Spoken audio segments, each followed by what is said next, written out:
Hey, ladies and gentlemen, welcome to maiden edition of Liberia Now.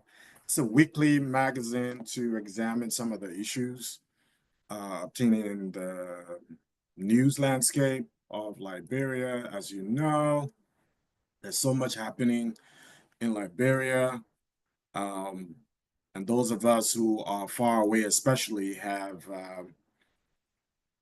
a part to play in some of those issues. One way to contribute constructively to those processes is to lend our perspective to the issues. And so today we're going to examine some of those issues.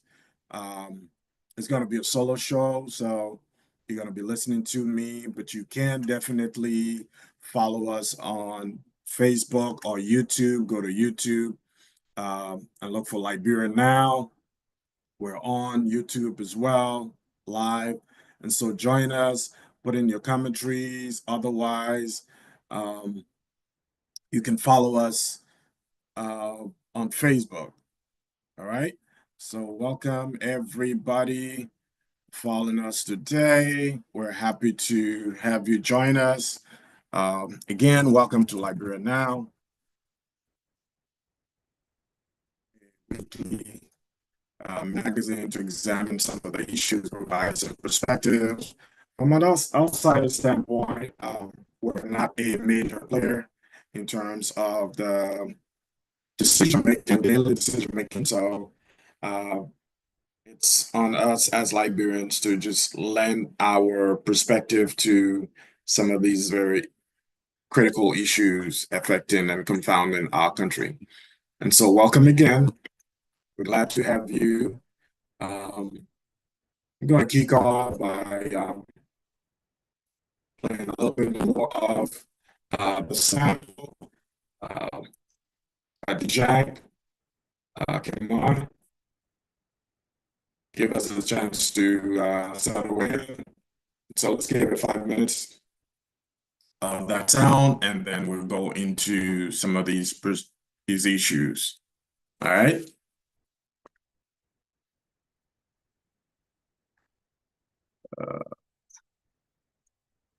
All right.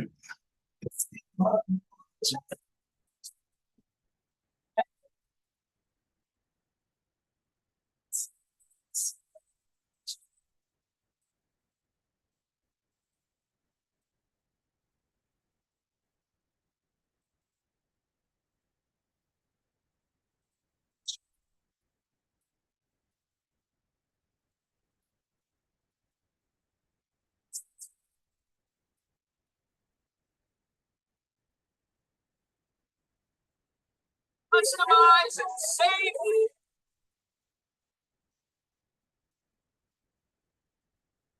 Without a doubt, Liberia is always on our mind. Without a doubt, every day, Liberia is on our mind. It's the only country we have, the only country we must contribute to us. And so Liberia is always on our mind. We wake up, we go to bed.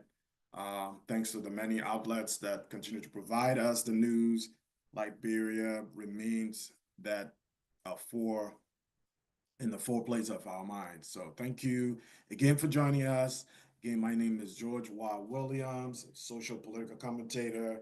For those of you who may not know me, I'm an educator, but also have played a variety of roles in the country, from being a teacher of the Catholic school system to going into working with the Elections Commission and working with civil society. And so over the years, and football for that matter, um, those of you who know and have followed our work know that Liberia is always foremost on our minds. Yeah.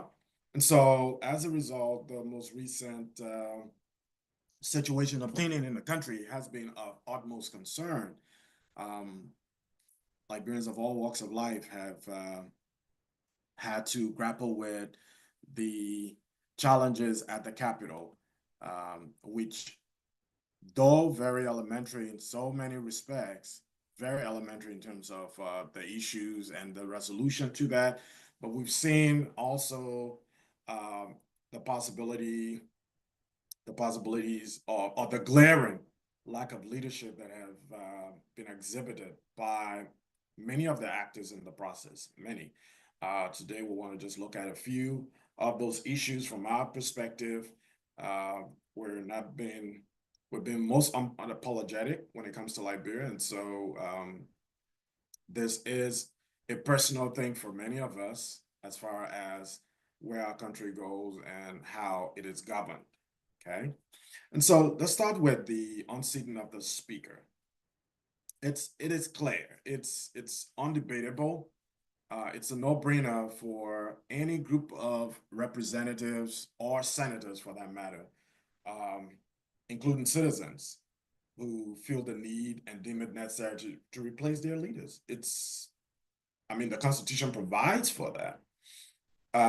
We're given the leeway to decide, even after making a decision, as in an elections, we're given the leeway to decide whether or not we want to retain the leadership that we have. And so at any point in time, as a matter of fact, the Constitution spells it out that the powers inherent in the people and the people can at any time, doesn't stipulate when, at any time, decide to alter that government. And so the people do have uh, the wherewithal to change their government uh, at any time.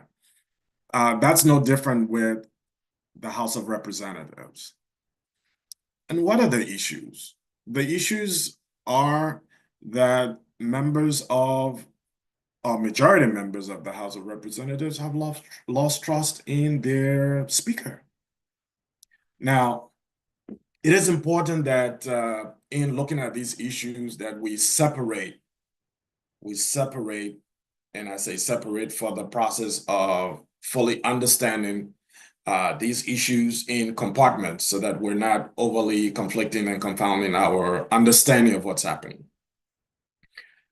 Prior to Speaker Kofa's elections, there were issues raised in terms of his credibility, his complicity in some of the issues obtaining at the House, his records. There were those who fought for on the side of a second chance, Many of us believe, yes, a second chance is important for everybody. Everybody deserves a second chance, but at what level? And we think those standards needed to be established. As it wasn't established. And so Speaker Kofa got a second chance that pivoted him to the third most important person in the country as Speaker.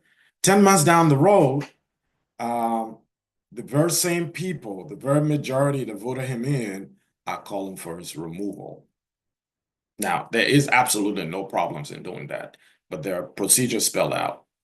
There are procedures spelled out in the Constitution, 34 and 46, spell it out clearly. To unseat the Speaker, there has to be a 2/3 majority petitioning the Speaker or the chair of the House on their body, petitioning them about the removal and using the petition to recuse the Speaker if he's the one in charge, removing the Speaker, and calling for an investigation. And so what has obtained so far is the absence of a due process. The majority Black has maintained that they have invited the Speaker to come forward to face their group, their majority Black, which is totally outside of what's expected and spelled out in the law. The Speaker has to chair. Speaker has to receive the petition from the aggrieved members of the House. He has to receive it. And so the abrogation of that aspect of the Constitution spells the fact out that the majority Black are acting outside of the law. And so the Supreme Court, in response to a petition from the Speaker's office, has clearly spoken out in terms of what needs to be done. Their emphasis was on the procedural and legal path towards removal of the Speaker. In that regard, the Supreme Court's judgment was basically focused on the procedure that was used, Article 30, 33, and 46. The procedures weren't used properly and needed to be followed. And that in the instant case of compelling majority members of the legislature or the House by the minority members, there were no procedures laid out. And of course, it is the responsibility of the Supreme Court to ensure that they're not overstepping their bounds. That is prescribing rules for the administration of the House. That's the job for the House. And so the Supreme Court refused to do that. And so to have the Minister of Justice, the Attorney General, disingenuously interpreting the ruling of the Supreme Court, that's disappointing for our country. It's disappointing. It's scary. How low can we go? How low can we go to doing that? And worse still is the executive's role in the process. Now, it's clear that the executive, with everything that we've seen so far, the executive was clearly the engineer behind this removal process. Evidence is littered by their participation with the majority Bloc instead of maintaining I wouldn't call it neutral, but maintaining its role as a coordinating branch. So much so that if there's a problem in the House, the executive cannot be seen as a party to the conflict.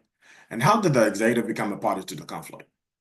When the likes of the water and seaward boss, whose name had come up in the process of funneling funds from the central bank to a fictitious bank and the distribution of monies between members of the House from the vice president's office and all that stuff. The fact that his name came up and he will show up as a functionary of the executive before, in honor of a citation sent to him, spoke loud enough.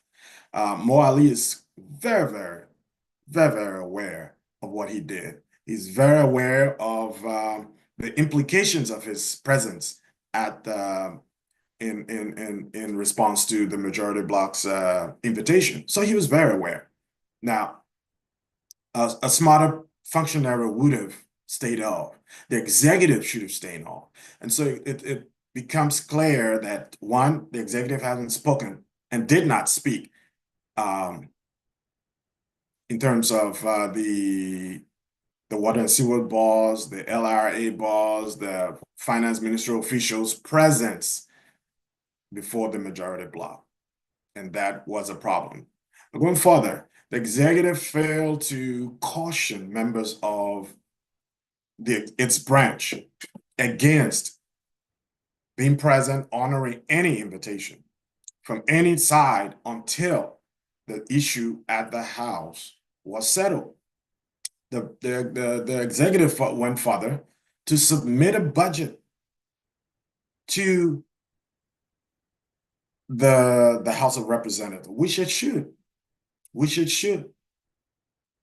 Submitted the budget, whether to the office of the Speaker or to the clerk of the Secretary of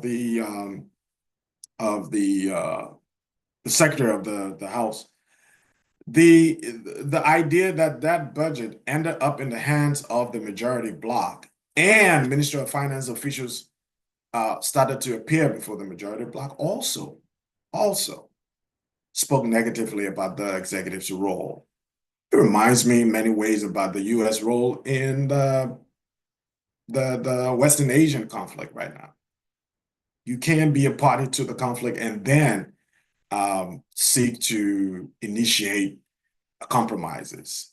It just muddied the waters for you, and that's where the executive is. Worse still is the role of the executive in the interpretation of the Supreme Court's decision. This is the saddest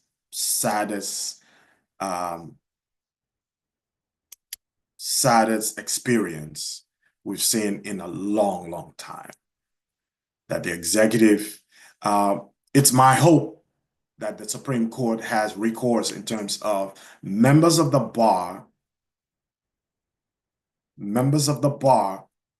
with their intelligence will circumvent the decisions of the Supreme Court, will not only venture to interpret, but will venture to misinterpret, deliberately misinterpret the decisions of the Supreme Court. I am wondering, is there recourse from the Supreme Court to those who do such things? I think in strengthening our country, we've taken too much for granted. We've allowed friendships, we've allowed relationships to undermine the integrity of our institutions. And this is one glaring case. I would love to see the Attorney General, based on the findings of the Supreme Court, I would love to see the Attorney General sanctioned in whatever way. Disbarred for a period or disbarred for life. Something has to happen. At what point in the life of Liberia are we as institutions of government ready and willing to take those hard decisions to ensure that our institutions are stronger? At what point? At what point are we men and women enough to say enough is enough? Say enough is enough. This fight isn't about Funati Kofa. Nobody. Who cares? Who cares? It's not about Funati Kofa. We've had a situation like this happen repeatedly since 2006. Repeatedly. And I'm sure history, if we dug into history, we'll see situations where such things had happened, but in a different form. But we've seen this happen. And so it is important to for us in the governance strengthening process, that we begin as institutions, the three branches, institutions of its own, to begin to strengthen itself. And I'm trusting that this will be an opportunity, that this will be an opportunity for not just the judicial branch, but the legislative branch as well. We're told in our Liberian parlance, when your neighbor's house is on fire, start putting water around your own house. And I am of the opinion that the very Senate, with their erroneous stance on recognizing the majority bloc and Joseph Kony as Speaker, has opened itself up to a lot of scrutiny. And I'm hoping that Yomli, I pray for her, that in her wisdom, she could reverse the decision she just took. I think those members of the Senate who've, in their wisdom, decided to abstain and maintain a neutral posture have done the very best thing for our country. I'd like to hail Councillor Chair, Augustine Chair, Mr.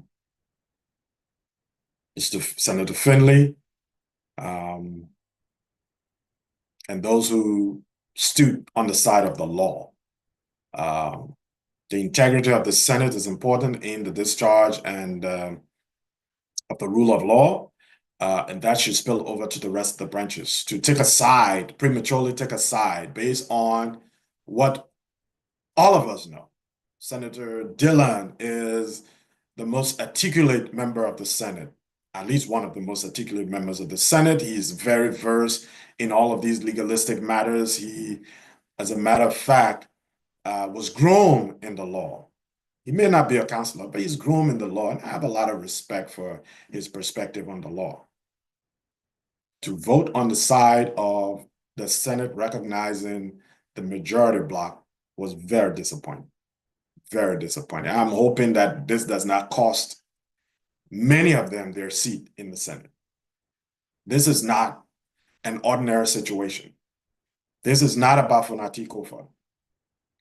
Too many of us do not care about Fonati Kofa. His records, his abuse of access to power, whether in the Salif government, in the WIA government, leaves a lot in terms of his integrity. And so it doesn't matter. Fonati doesn't matter. What matters here is the respect for the rule of law.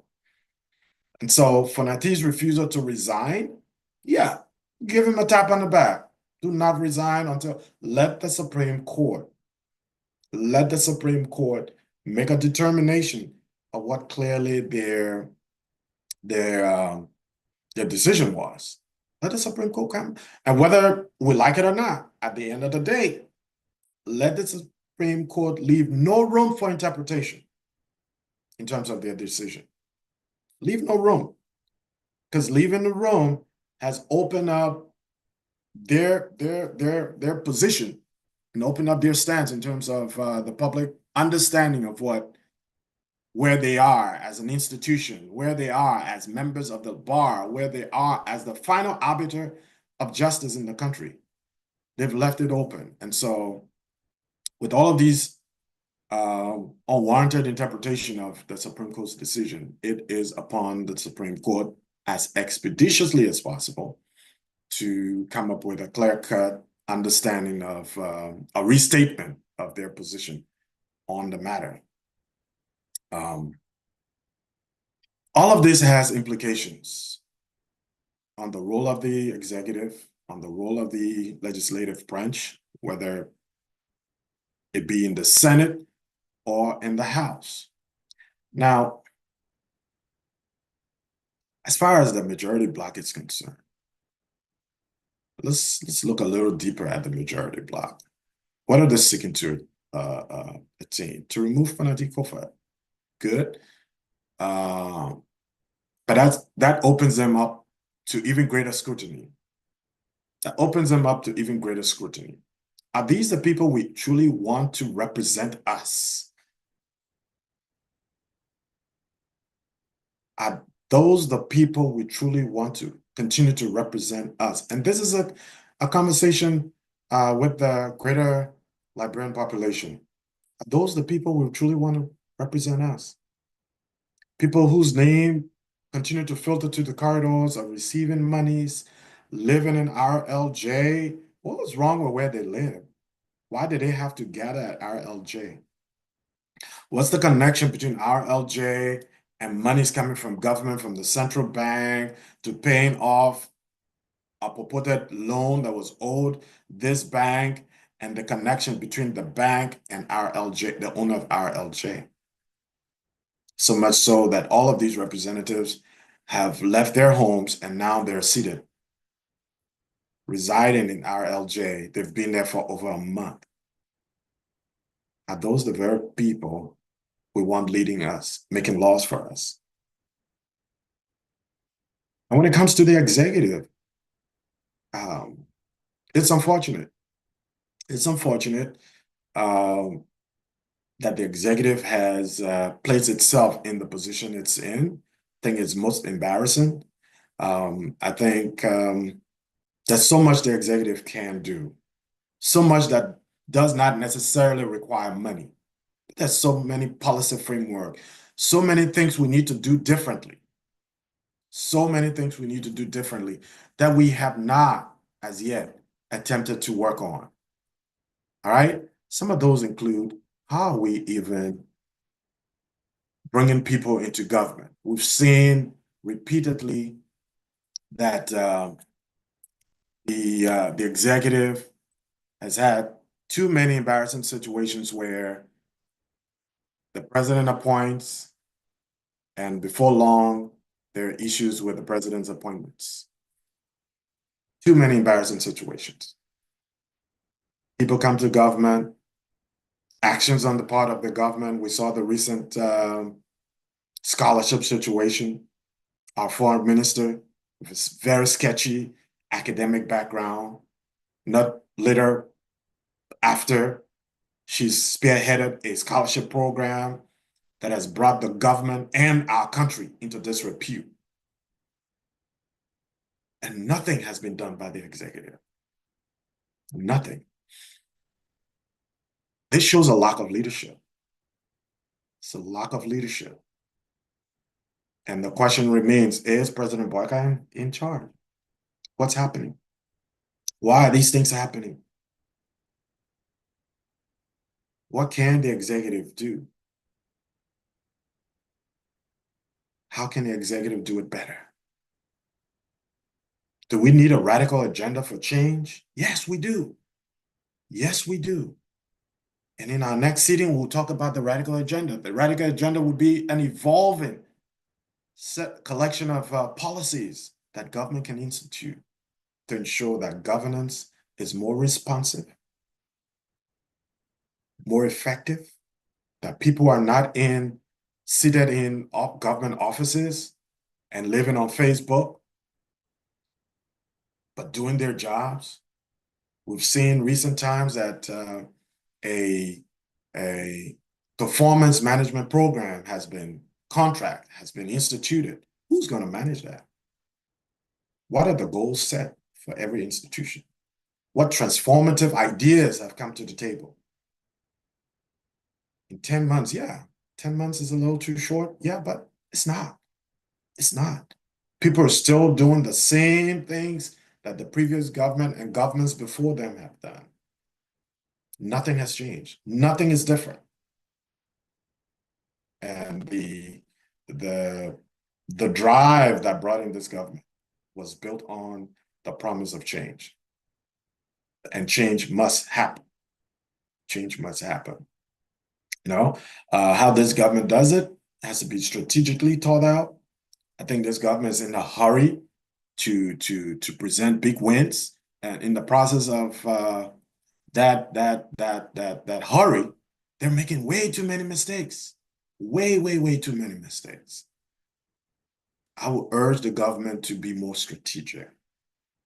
I will urge the office of the president to be more strategic in availing the president to all of these public programs. I think the president needs to step back for a minute, or the presidency needs to step back for a minute and evaluate, vet every public program before availing the president to them. It is a shame that when the president puts himself out there, a program fails. The scholarship program was a major, major slap in the face of the president. Major. As a matter of fact, what that program did show is that there is seemingly a lack of coordination in government. The director, managing director of water and sewer is speaking more than the minister of information or the press secretary. Why is that happening? Why is that happening? The managing director of the Liberia Water and Sewer Corporation is not the spokesperson of the government. He cannot, therefore, be speaking as a private individual. He cannot. He can speak on issues of, or should be speaking on issues of the water and sewer. As a private citizen, you cannot be a private citizen and wearing the hat of a managing director of the Liberia Water and Sewer Corporation. Give the Minister of Information his chance to do his job. Give the press secretary time to do her job. You cannot be doing both. You cannot do both. The Minister of Foreign Affairs cannot be the Minister of Education at the same time. So even if the Minister of Foreign Affairs is the one true home a education program comes in, transfer it over to the Minister of Education. Let the Minister of Education lead that process. Lead that process. The Minister of Education cannot be responsible for passport-related issues or dealing directly with foreign governments. No. And so there is it's evident that's a lack of coordination in government. Again, that's implications for how the Minister of State and the presidency is running the country. And so there has to be a better way of doing these things. There has to be a better way. The situation at the Capitol is grave. It has to be handled. It can be handled and should be handled within the scope of the law. There are many ways it could have been. Many things could have been done in the back. They failed to do those things. They failed using the wrong functionaries. And so we have this national embarrassment. And this has implications for national security. Worse still is that our quote-unquote speaker, majority bloc speaker, is not speaker yet until the Supreme Court makes the final determination. But the leader of the majority bloc has gone on to suspend people. Is there any training for conflict management for our leaders that we could provide for them? Do we know any such thing as de-escalation? That where the country is on the brink of a major crisis, or in the middle of a major crisis, we're suspending people, exacerbating, escalating the problem. That is not leadership. That is not leadership. That is not leadership. Speaker Kofi himself arrived from Rome, and before long had a press conference where he would implicate his colleagues. Is it room 1026 or something? What did I say about the speaker? What did I say about the speaker? And so, my fellow Liberians, we have a long ways to go. We have long ways to go. We have to face the issues as they come.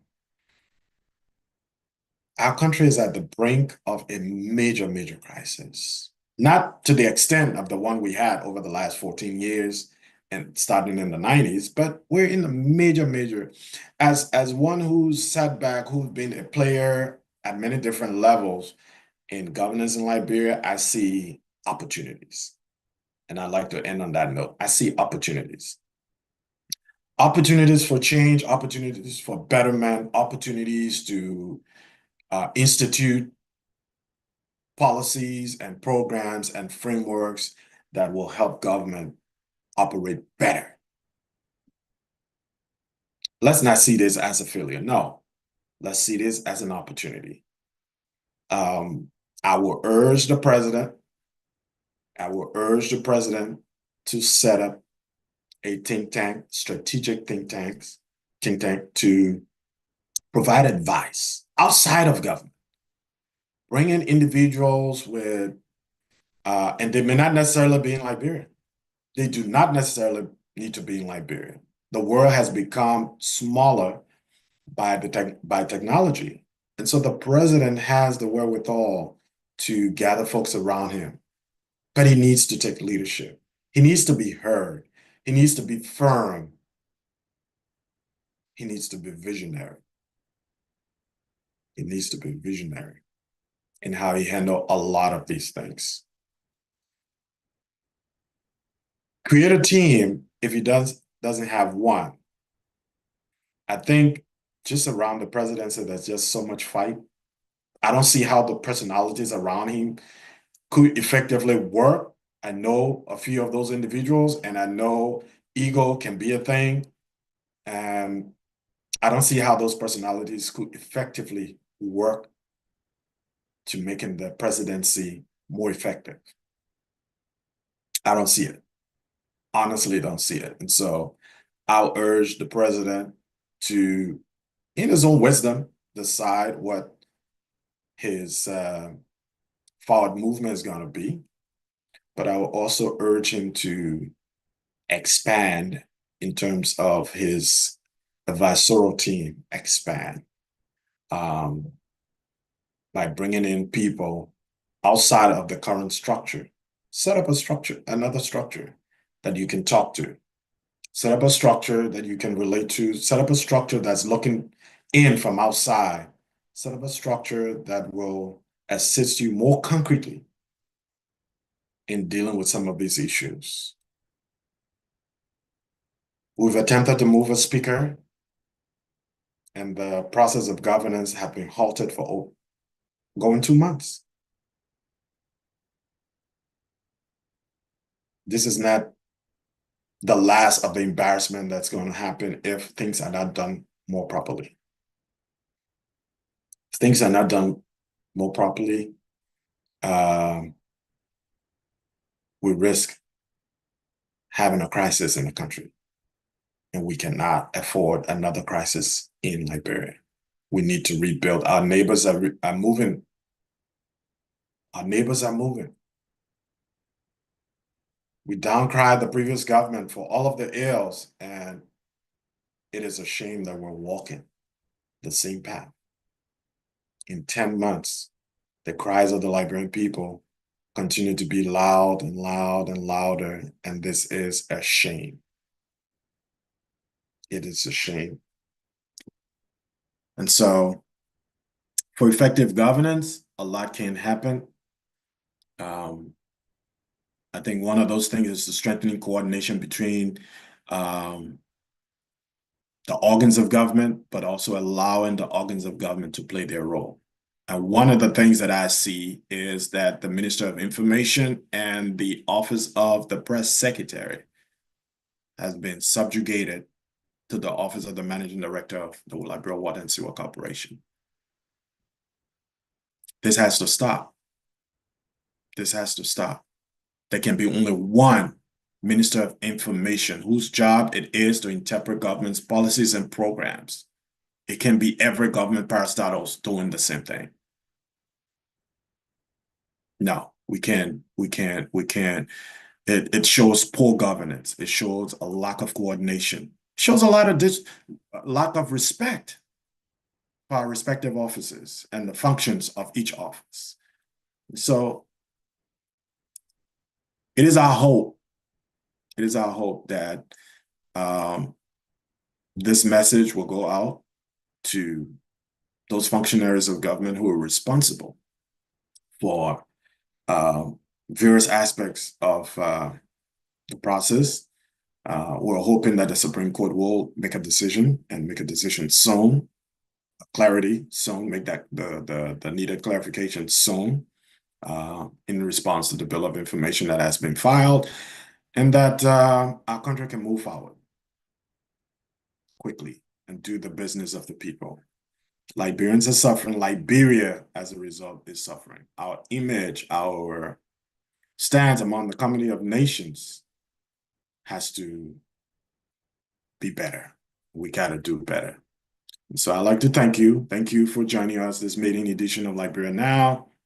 We will from time to time bring in other functionaries, citizens of the country, sometimes functionaries of government to look at some of the issues. Again, this is Liberia Now, the social political component of what we do as a Liberian who made sacrifices for that country. And I will continue to do that as well. Our voices will continue to be heard. We want to be a part of the process of bringing sanity back to the country in whatever ways. This is just one platform that we're going to use in doing that. And so we thank you for joining us. Thank you, ladies and gentlemen. I would like to close on this note. Again, long live Liberia, long live the sweet land of liberty. Thank you again for joining us, and God bless. Bye.